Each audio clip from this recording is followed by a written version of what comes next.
in the past I've done reviews of WizCon, and I almost always say that the previous year would be my last year. This year I only went on Sunday. So if you happen to see a guy who had a Roddy Piper shirt and a kilt on, for some time also had a Metal Infinity gauntlet, that was myself. That was me. They changed the format entirely. It used to be just one floor that was just packed. What they did now is the bottom floor ended up being where the majority of your vendors were, which was kind of nice. You then went upstairs, and upstairs ended up being more of where you had your artist alley, predominantly, as well as where you also had your autograph signings. So it was nice splitting the two of them. It left a lot more space, so you actually could walk around and do things. Of course, it being a Sunday, very few people in costumes. A lot of Mortal Kombat people, which I thought was different. Of course, I got to visit my guys at the Unshaven Comics booth. So they have their Samurai Knots Part 2 of 4. Again, this is... what's the best way to describe this? It's kind of like a martial arts group that's led by a monkey that are taking on space zombie pirates. But again, the overall layout was done very well. I will say that. We initially thought we only had day passes because of a mistake that was made last year. They actually gave us 4-day passes. Had known that in advance, might have gone for another day.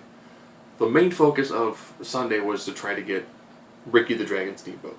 Ironically, once we got into line for AJ Lee, Steamboat, and Ziggler, AJ didn't have that many where it was just her by herself. You know, they were taking people out of line just for AJ so they could run her up there.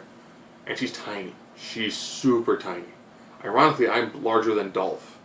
Yeah, I'm 6'3". So I actually, when they walked past, I was able to look out over Dolph's head. Of course, Ricky the Dragon Steamboat walked past, like, alright, Piper's here. So he was excited. He saw what I had on. AJ and Dolph, they kind of helped to sneak through the area and get to where it was a signing. Dolph got a decent amount of stuff signed. It seemed like lots of people were doing Dolph and AJ. If you were doing that, you couldn't just go up to AJ and then snake back around. I, of course, got to be in the Steamboat line. And the person who was taking the tickets for Steamboat was Tim White. Yes, the former referee who had the weird, suicide angles. Dolph, since he had free time, would occasionally be on his cell phone. He was asking, she's like, "You got anything else for me to sign?" And he goes, "All my life." Someone goes, "All my life for Steamboat." "Dude, you don't need to rub it in. I'm right here. And nobody wants my autograph." Jeez, everyone's here for Steamboat. This one goes, "He's the Hall of Famer." So he had that nice kind of playful attitude to him. Everyone who got some signed by AJ, she was like, "Hi," super bubbly, really nice person that from what it appeared. There was someone dressed as El Mystico. So kind of like Sin Cara, but he didn't botch when he walked around. He actually had the full-size cardboard cutout of AJ, which she hadn't recalled seeing in a while. So she actually posed with her cardboard cutout.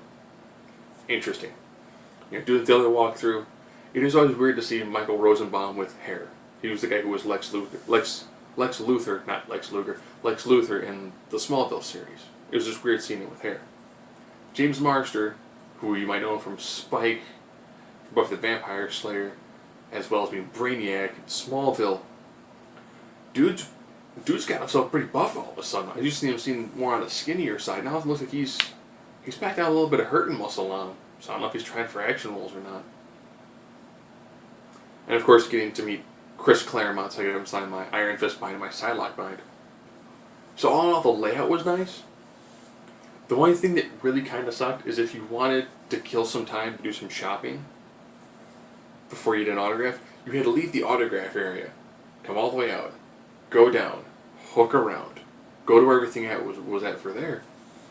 But on the bright side, if you were there just to shop, sneak right in.